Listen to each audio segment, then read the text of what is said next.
Hello and welcome back to another episode of the Unfounded Podcast, everyone. I hope you are doing well out there. I hope you enjoyed last episode. It's been nice to have things up and running. I finally got my computer back together, but it was a little bit of a nightmare trying to figure out what was wrong with it. My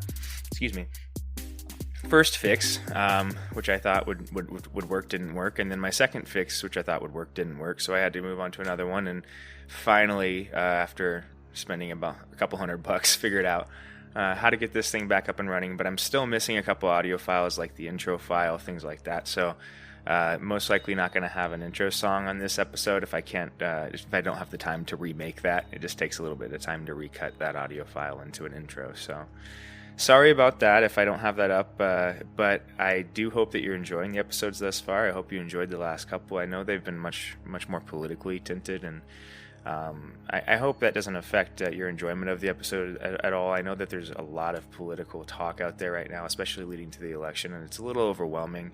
Not a little, a lot. It's a little, it can be frustrating, I think, to try to disengage from that, because it becomes overwhelming most of the time. But anyway, if you can kind of hear in my voice, I'm definitely overwhelmed myself. Not only by the political side, but I just have a lot of things going on in my life that aren't going the way I want them to go, I guess. And, or at least not at the pace that I want them to move at. And this is one of my triggers, personally, that will get me or lead me down into what I would describe as a dark place. And I've talked about this place before on these episodes, and I think it's important that I describe kind of what I'm going through right now for you, so that if you're going through something similar, or if maybe this applies to your situation, it can help you. Maybe you not feel as alone while you're in that spot. I know just talking through it on these episodes when I'm in a bad place does a lot to help me. And I've also found that these are the times where it's the most necessary to be honest with yourself. When you're feeling unmoored, when you're feeling lost, when you're feeling kind of down on yourself and the world, that's the time when you need to really look inside and be like, okay, well, what have I been doing wrong? Because often what we'll do when we get to these points is we'll start to look externally. We'll start to try to find people, things, and places, memories, that are the cause of our pain that we're currently experiencing. And the problem with doing that is you will find those scapegoats. And that's what they are, scapegoats. You'll find those things you want to find because you're looking for them. And because there is no objective reality, there's no way that you're going to be able to objectively view. Not because there is no objective reality, you are one perspective, so any perspective you take will be subjective. I'd still argue for no objective reality, but I used it wrong there. You'll find the monsters you create. Because the monsters you need to deal with are internal monsters. They're monsters you've created. A lot of them stemming from your ego. I was listening to Mike Tyson talk recently on Joe Rogan, and I found him incredibly fascinating, because you can tell when you listen to a person like Mike Tyson that this man has done that kind of ego work that I've been talking about. You can tell that he's lived a hard life. And I think he did another interview with Rogan a year ago or so that I listened to, and I can't remember all the specifics because it's been a little too long now, but if I remember right, he described a pretty difficult upbringing. And that makes sense, because I think going through hardship is partially what demands this kind of internal work, right? Like I just been saying. That when you're in a dark place, that's when you look inside. That's when you find out what you're made of. That's when you find out who you are. And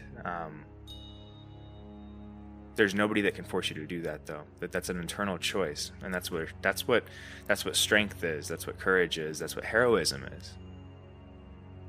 is being the thing that makes a choice to do something independent of what the external factors are. What the world is showing it. Maybe you're getting a lot of negative feedback for something you're doing, but you decide that you're going to continue to do it because you believe in it. Right? So I'm talking about something positive, obviously. You can do the same thing with negative parts of your life as well. You can hold on to them. You can kind of focus on them with too much intent, and you can kind of make your whole life about 1, 2, or 3 negative things that you've experienced, or people that you've experienced, whatever, relationships. And that can make a monster out of you. Because you'll play this weird, sick game where you'll look at those external things, the external world, and you'll find those monsters that you've been looking for, and then you'll try to look at the characteristics of the monster and see how that monster affected you and what its motives must have been to hurt you in the way it did. And then that'll automatically create a character out of you as well. It'll create a certain identity that you have to place in the victim spot in relation to the monster. That then forces you to embody those characteristics. It creates an ego, a proto-personality of sorts that you then incorporate into your ultimate ego, your ultimate conception of yourself. And if you do this repetitively, if you do this multiple times with different people in different places, situations, if you have a habit of looking out into the world and finding these monsters in the world and then making yourself into the victim, what you'll do is construct an ego that you despise.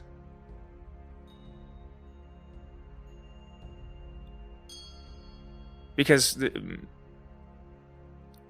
you can have an ego that you love. You can have a conception of yourself that you love, right? I guess. Ego, I usually refer to it, and I think we usually talk about the ego in a negative way.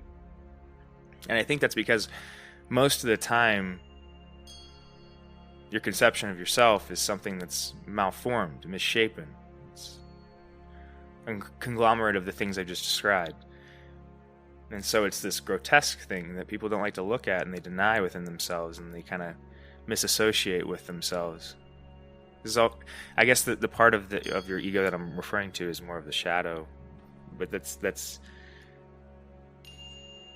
yeah. I might be getting those two ideas confused, but that side of yourself that you hide from yourself is your shadow, as Jung would describe it, right? Carl Jung, and it's made up of the things that you don't want to admit about yourself, the aspects of yourself that you don't want to admit. I guess there is a differentiation there, but when I was talking about the ego shadow is something different than your shadow, your true shadow. Your true shadow is something something like your deepest fears,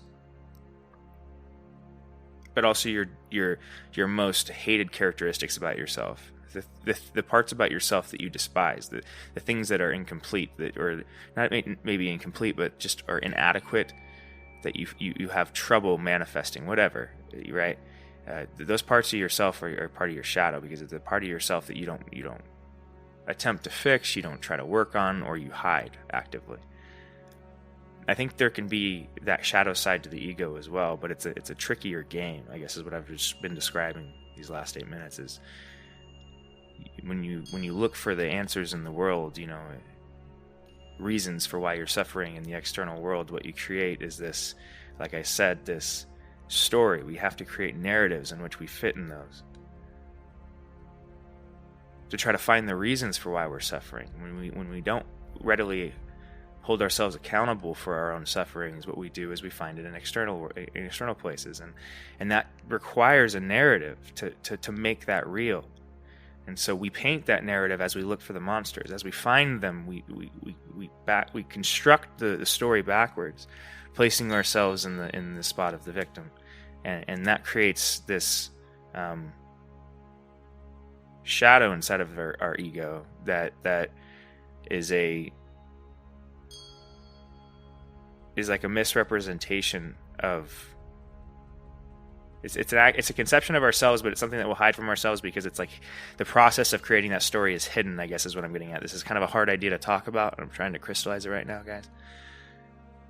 It's like there's something deeply meaningful about that process. I think I'm kind of getting stuck in the description of it, and how much it can lead you astray, because that's what I've been doing.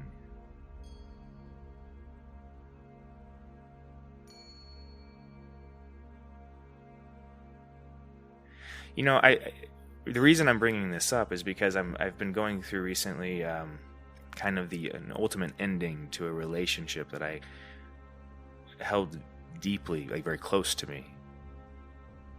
And it's a hard thing to describe because the entire relationship could have been one of these tales, these stories that was created. It's also a relationship in which I could have been manipulated. I could have been gaslit, right? And what it's left me sitting with is this feeling of confusion. Of, okay, I don't feel good. I don't feel good about the ending of this relationship. I don't feel good about losing this person. I feel like it was something that should have been around me forever. But also, when I look into the relationship, when I look into the external world, and I look into my past with this person, I don't have really any examples to support the kind of connection I felt, the kind of love that I felt towards this person. That love was never reciprocated, I guess is what I'm getting at. I got into a relationship where it was deeply one-sided, where I felt deeply connected to a person that never reciprocated that connection. And so what that manifested in is a long period of time in which I felt as if the way that I fix the situation is to fix myself.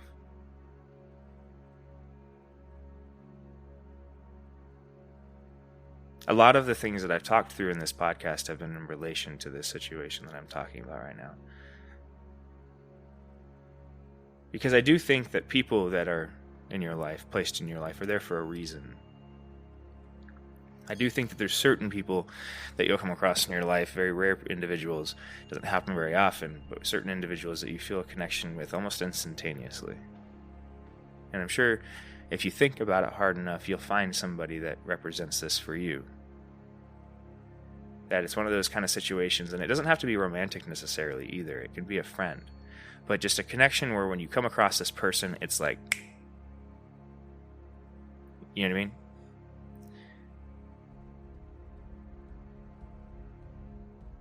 One of the things I'm having to come to terms with right now, basically for my own sanity, because I don't know the answer to what's been going on around this relationship, is that maybe that kind of connection can be one-sided. Excuse me. It doesn't always have to be reciprocated. You can feel connected to a person deeply even if they don't feel that same connection.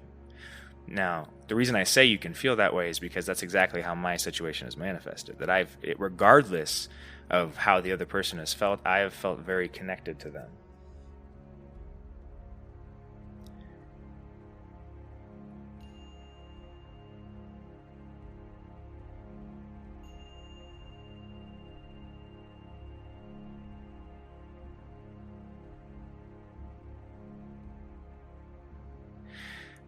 And part of trying to figure out this situation was trying to figure out how I make myself into the individual I knew I could be. Right? Many of you may have experienced this before as well. If you've gone through like a lot of times I think this kind of motivation manifests when you go through a hard breakup. So like, if you go, usually a hard breakup, or if you break up with somebody, a lot of times people will get their ass in gear to light a fire because it's like, oh, I kind of want to make this person see what I am.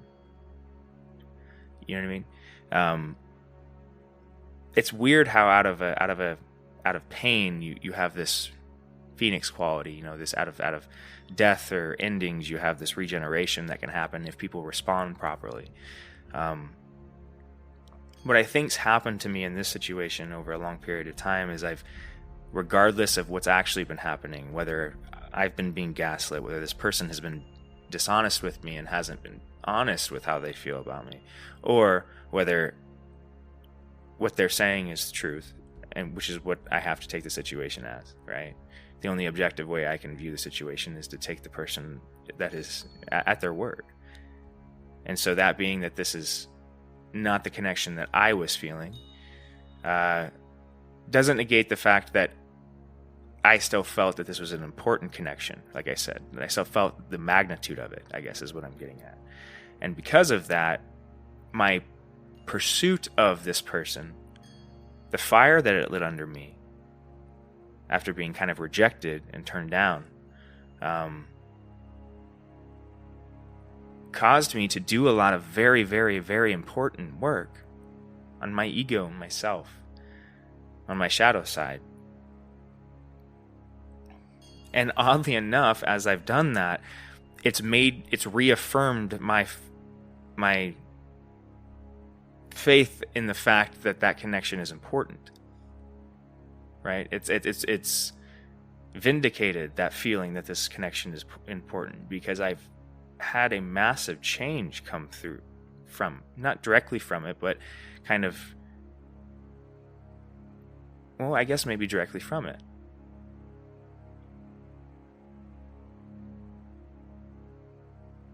And so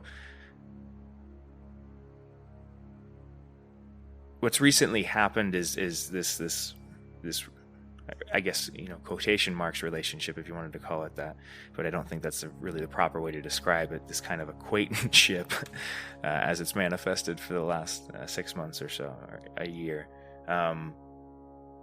finally came to a kind of a head, and through confrontation and me trying to push the point that I think this is a very important relationship. The other person decided that this was no longer something that they wanted to engage in. And so that ending, right, basically saying, hey, I don't want to do this anymore. I don't think that we can maintain a relationship in a healthy way. And recognizing that that's probably not wrong, right, in myself as well. It's weird, that this point I'm coming to, and I'm trying to talk through it with you guys right now. I'm sorry if this is a little bit wishy-washy, or if it's hard to follow, or if I'm being vague, but I'm being vague specifically because I don't think it's a situation that requires you to know every detail. I think it's a general situation that can probably fit a lot of people. So I'm trying to make it something that's more malleable and applicable to you guys as well. But that, when presented with this ending with this person, I've felt loss, right? I felt myself slipping.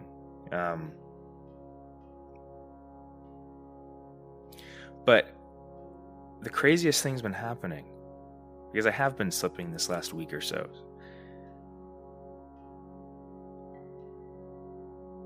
And I've been having this series of kind of realizations for myself, and I think one of them being that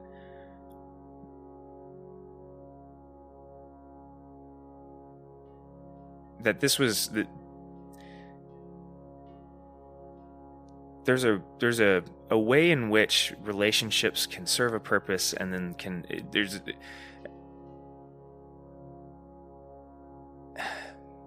what am I trying to say here? It's something like, not every person's meant to be in your life forever. That you may have noticed this in your life as well, that you'll come into contact with people sometimes that like have a really impactful, meaningful kind of effect on you, but then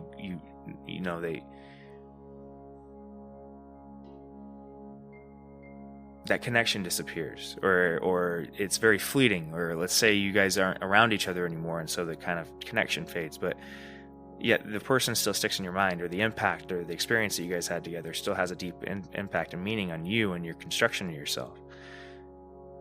That a lot of times, I think the way we think about any kind of connection, when we have this kind of pull that I was describing, I don't know if I did a good job of describing it, but when you feel a pull towards an individual, like a deep connection, it can make you assume that thing needs to be forever, right?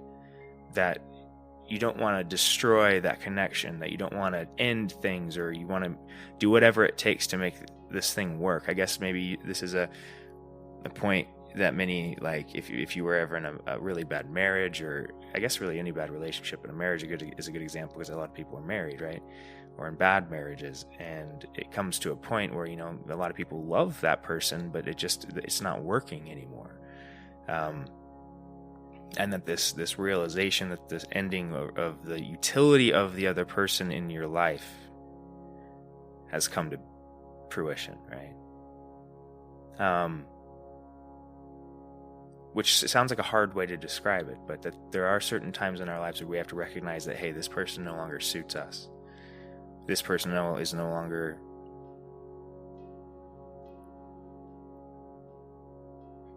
something that reaffirms us or grants us energy, but is something that would, moving forward, detract from our ultimate purpose or ultimate goal. As weird as it seems, in the situation I've been describing, the person that I think kind of helped reignite or show me what I think my purpose is, without intentionally doing it, just by being there, by being a real thing.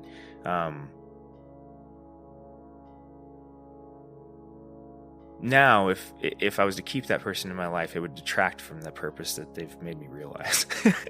Does that make any sense? It's a very hard situation to work through. But that's the point I've come to, is that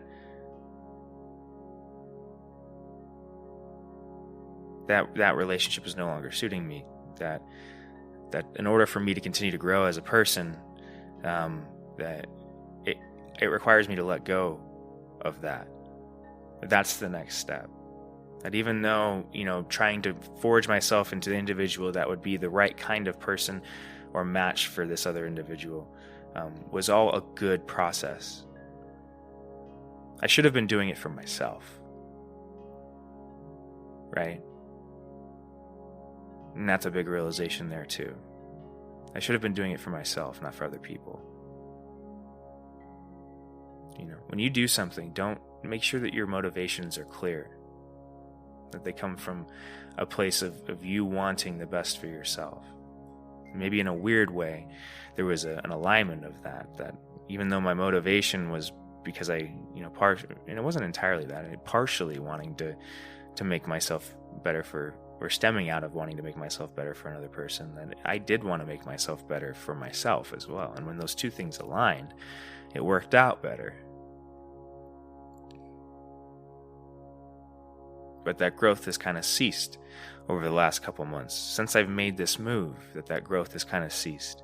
And I've realized that I'm being asked or there's a demand placed on me to continue that growth, but it requires that I move on and find a bigger mountain to climb, I guess.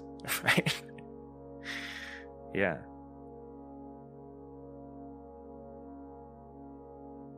And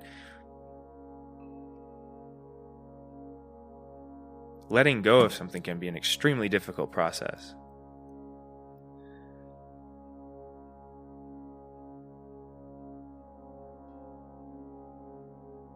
Oh man, can it be difficult? Because now I want to kind of move this into and talk a little bit more, if you're still with me, guys, about addiction and how this relates. Now, it's not directly related to any of the, that individual I was talking about or anything like that, but I want to talk about addiction because the thing I just said, holding on, we don't like to let go of things. We'll even hold on to grudges. People hold on to grudges, for lifetimes. Family grudges that last generations. We don't like to let go of things. We clutch on to our pain in weird ways, our suffering.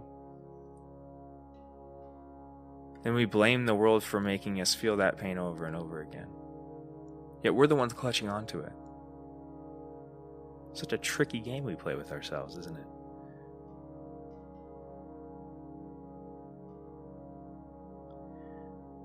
I think if you had to objectively describe me, I'd be a person who has an addictive personality, quotation marks. I say that because, sorry, my dog's going a little crazy in the background. I think there's probably a mover going or something right now. But because I've had an attraction towards vice my whole life. And I think in general, vice is attractive. So I don't know if that makes me different than anybody else, but that's why I have like a kind of objection to the idea in general of addictive personalities, because I think everybody would be attracted to vice, especially if they knew the effects of vice before they ever tried it, kind of a thing, right? Dixie, no, stop. Sorry, my dog's going a little crazy, guys. Just hold on for a second. But, anyway.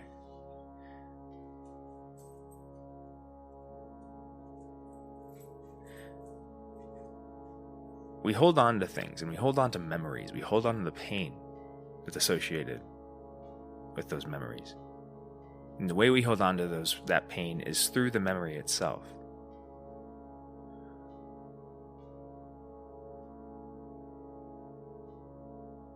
Because we have this weird belief that the only way the memory stays real or that it won't just disappear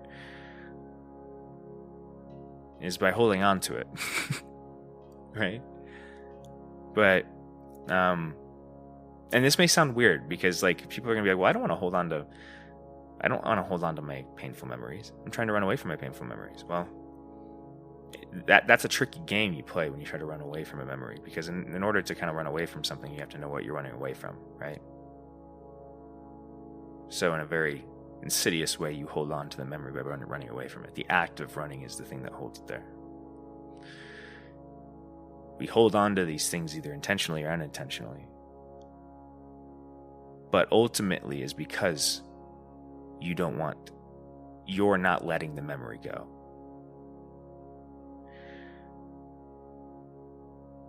When you do this, and we're going to use kind of nicotine as an example, because this is one that I've been struggling with recently. When you use vices like nicotine, alcohol is another good example of this because it's readily available. Weed would be a good example of this as well, but I think it has a little different effect on people because it doesn't have like as much of a physical hook. Whereas alcohol and nicotine definitely do. But I'm going to kind of use just alcohol and nicotine for now, just for ease of example, right? I was noticing something, and I don't like to smoke cigarettes, right? But like I said, recently I've been smoking cigarettes on an occasional basis.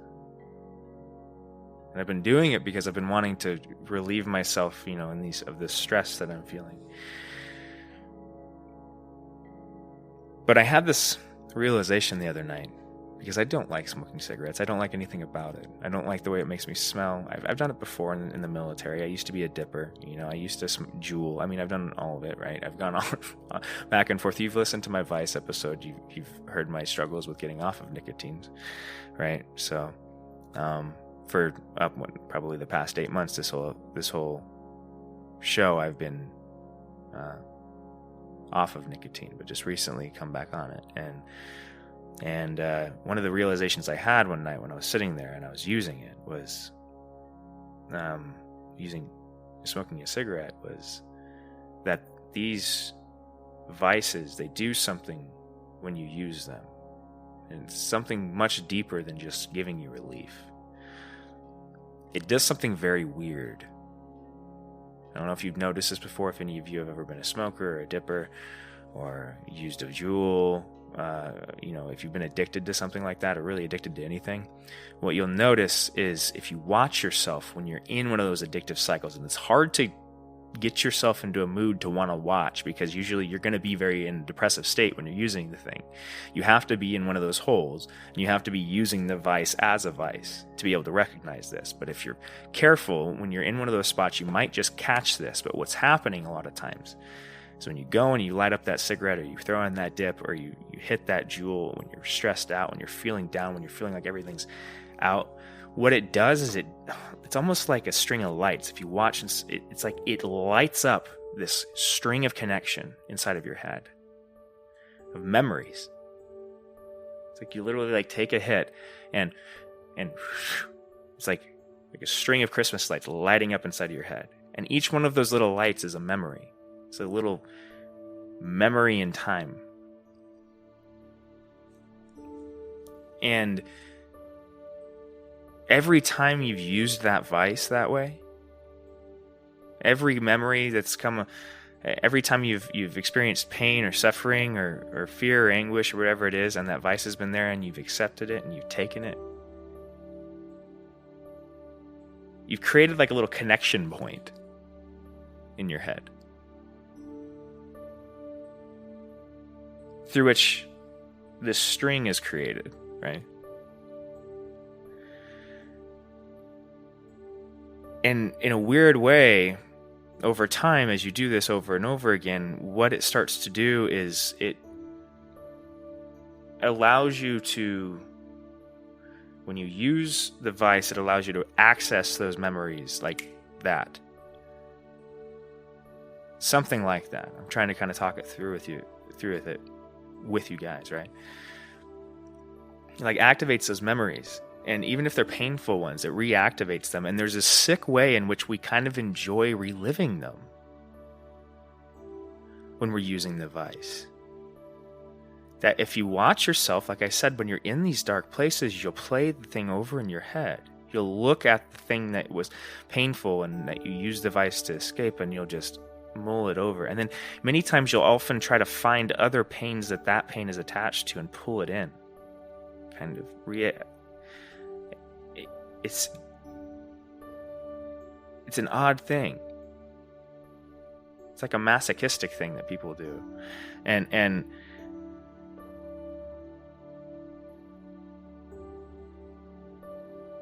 it has something to do with placing the control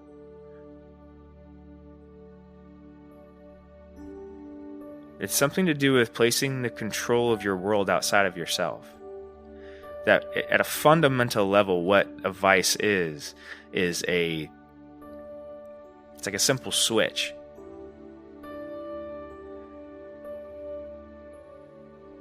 It's a simple on and off switch. It's an I'm better, I'm not switch. When you have an addiction, when you're deeply in an addictive cycle or something like that, what that thing, whatever it is that you're using, becomes is a simple on and off switch. And what that on and off switch is it's a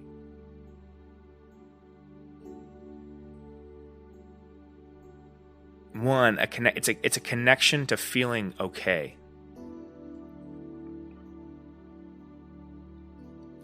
If not a connection to feeling okay, a connection to seeing the things that cause you pain up front. Because so often we suffer and we don't know why we suffer, because we run away from these things, right? But there's something that happens that maybe just with nicotine, that in the way I was describing it in the previous kind of description, that when you use nicotine, it kind of does it reignites this like memory in a sense. You kind of can go back and relive. It's like this perspective shift where you can reminisce in a way, an odd way. Nicotine is like very good at helping people reminisce about things, even if they're not good memories. And that when you do that over and over again, it creates, like I said, the thing itself becomes this access point, this switch through which you can't readily identify where your problem lies unless you use that thing as like the metal detector, you know? It's like you constrain yourself, your whole being, within that one thing, because you take the ability to respond or even view your problems away from yourself.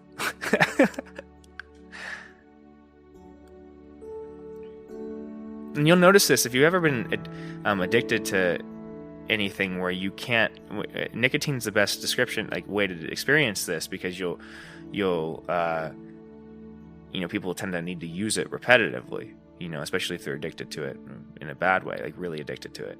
But you'll see that you'll want to, in between the times you're using it and the times you're smoking or vaping or whatever it is, in between those times, that gap time, you'll notice you go back into this weird kind of autopilot state where, like, when a problem happens, you don't deal with it. You'll without knowing it, you'll tell yourself that can't be dealt with until I use the switch. You know what I mean? It's the only way I can view that in a logical way, in a logical minded way, without getting too emotionally, involved or invested. And so it's like we put ourselves in this altered perspective that keeps us from having. It hides our ability to fix a problem in the present.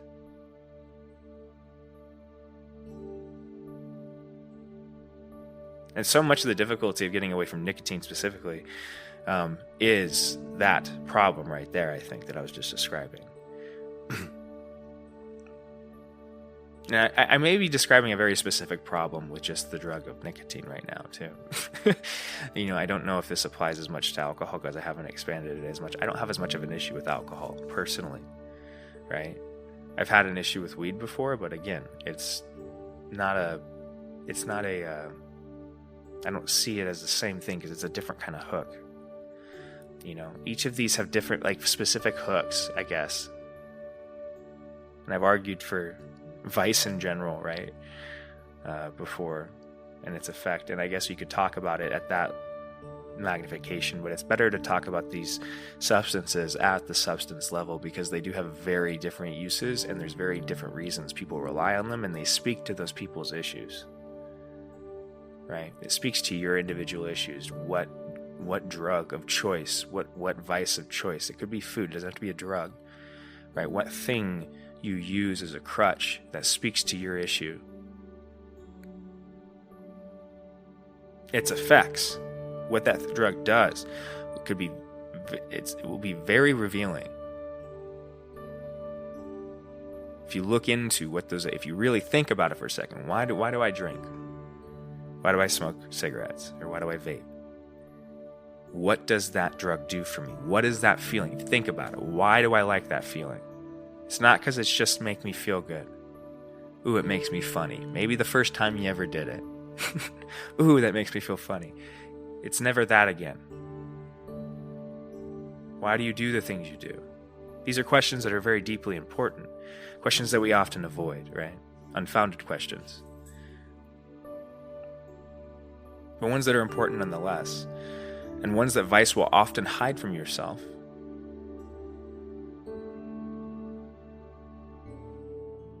That you have all of the control you need. You have control over yourself. If you seize it, you're born with total control over yourself. I guess if you don't give it away is a better way to put it. Not if you seize it. You have total control over yourself if you don't give it away.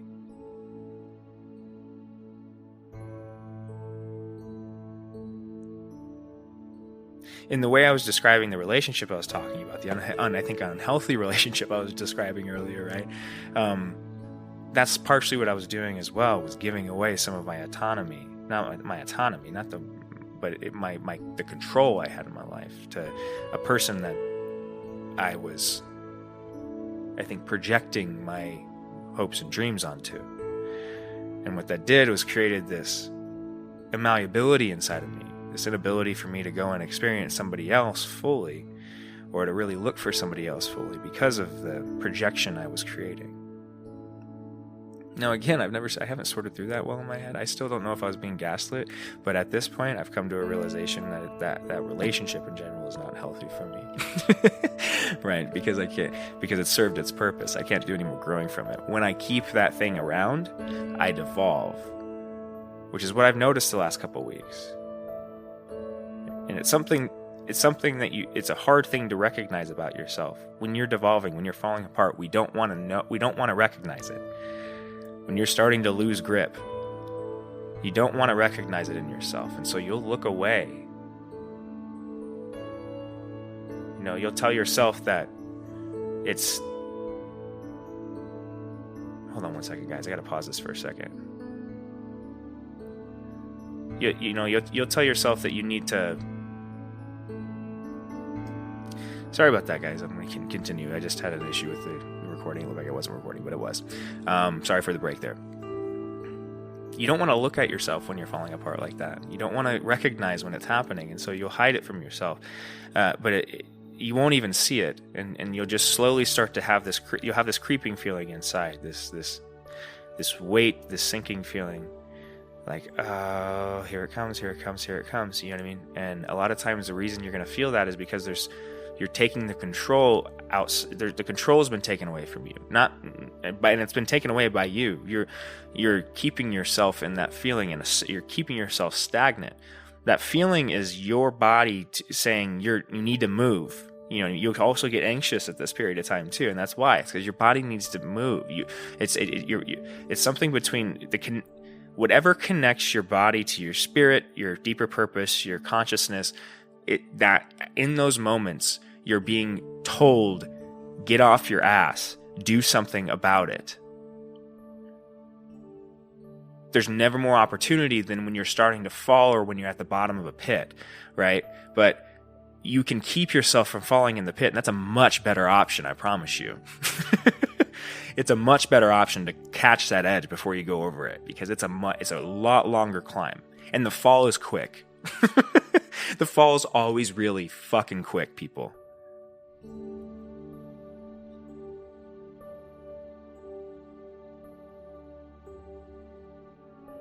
You're placing those things that the reason that you're not moving, the reason that you're missing, or maybe not even recognizing that you're falling apart, is because you're saying that control is outside of me.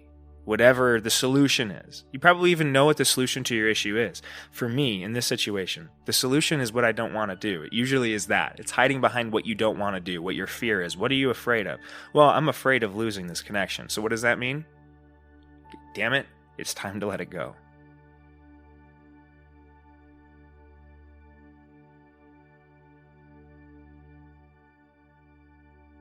You see? You have to trick yourself into picking the option you don't want to do every time. Getting comfortable with picking the option you don't want every time.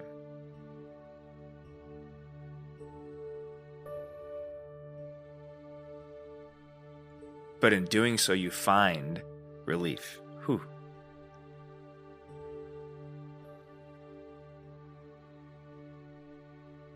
In doing that, I find closure. I can close that book, that chapter, whatever I've gone through, whatever mistakes I've made or misjudgments I've made. I can put those negative aspects to bed and also recognize the positive things that have come from it. A lot of these podcast episodes, a lot of the work I've done on myself, the realization of all of this process. I can put that all and close that book, that chapter of my life, and make it a part of me. All of it. Instead of running away from the bad sides. In that recognition, right, that I could have been doing that projecting my hopes and dreams on somebody else. Creating a kind of, I don't know what the best way to describe it is,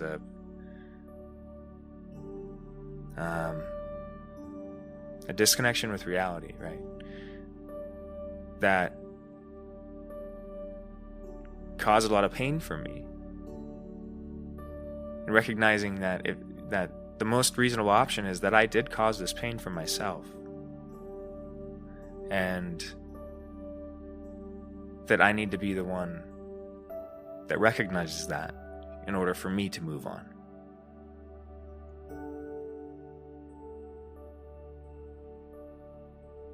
And I have to accept that I am that fallible of a thing, that I can be that misguided to place all of myself, all of my hopes, all of my aspirations, all of my dreams on another person.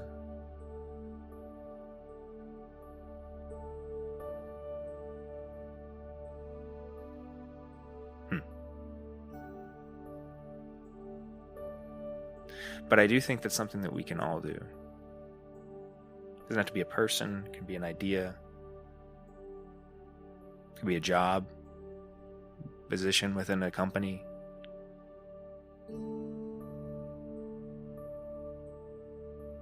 When we place all of ourselves outside of ourselves, we lose every time. Don't do that to yourself. Recognize that you are truly all you ever need.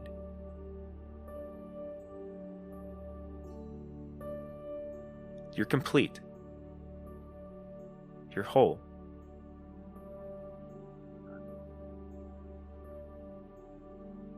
You don't need to go into the world looking for that.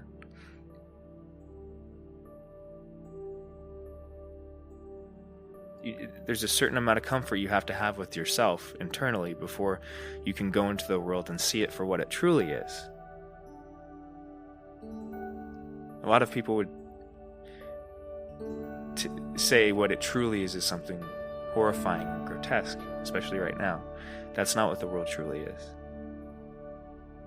The world truly is every horrible thing you've ever seen or experienced or could imagine, and all of the most wonderful, beautiful things you could have ever seen, experienced, or imagine. It's all of it.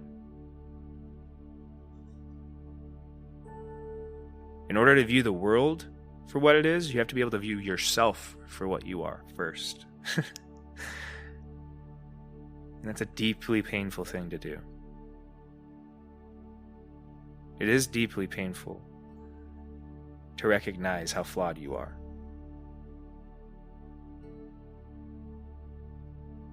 But it's also incredibly liberating.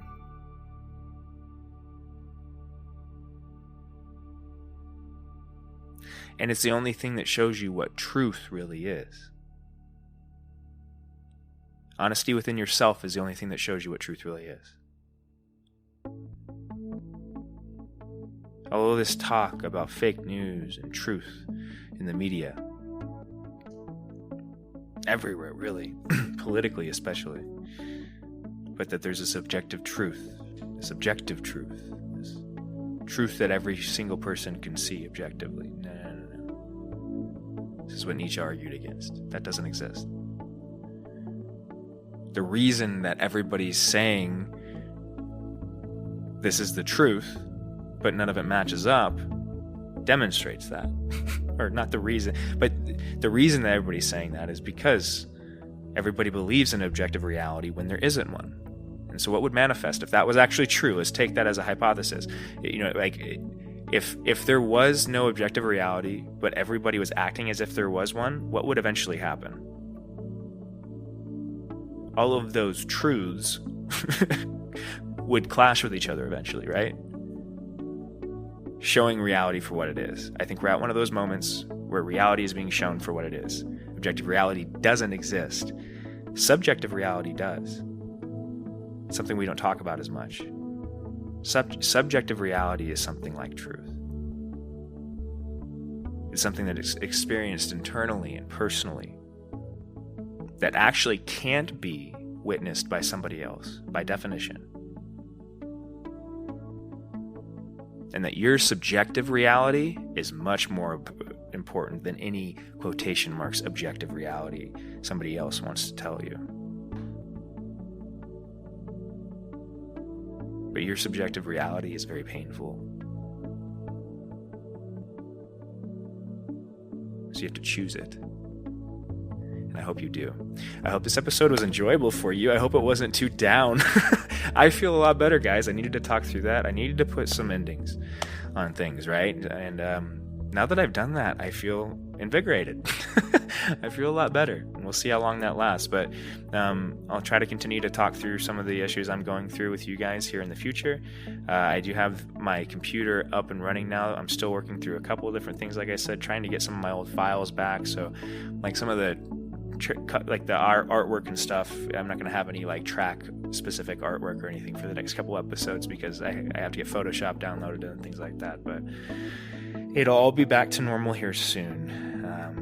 And I'm just glad that this is an outlet that is available to me again readily. So thank you for listening. Thank you for going along on this journey with me, and I hope you're doing well. Stay safe out there. Lots of love. Goodbye.